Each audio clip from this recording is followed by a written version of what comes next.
আমরা যখন ভেজিটেবলসটা কুক করি তখন মানে আলু ছাড়া কিন্তু আমাদের সবজি রান্না হয় না।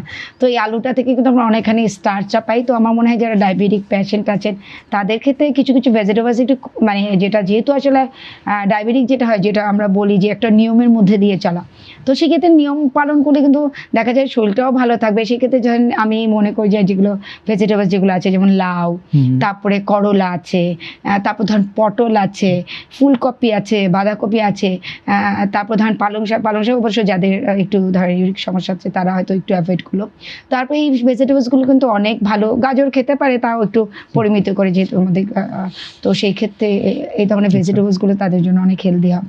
এক্সট্রিম মশার কয়েল প্ল্যান্ট ফাইবার দিয়ে তৈরি, তাই সহজে ভাঙে না, সুগন্ধিযুক্ত ও নিরবিচ্ছিন্নভাবে জ্বলে। ডেঙ্গু, চিকুনগুনিয়া বাহি সহ যে কোনো মশার বিরুদ্ধে দেয় এক্সট্রিম সুরক্ষা।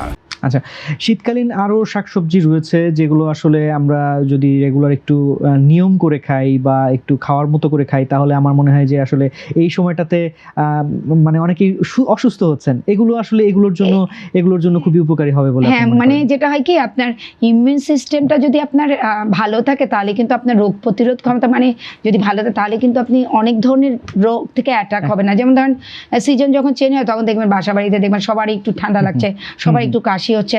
তো এইগুলো কিন্তু শরীর যদি ভালো থাকে এগুলো কিন্তু প্রোটেক্ট মানে করতে পারে। তো সেই ক্ষেত্রে ভেজিটেবলস একটা বড় উৎস হতে পারে শরীরকে, ইমিউন সিস্টেমকে জাস্ট বুস্ট আপ করার জন্য।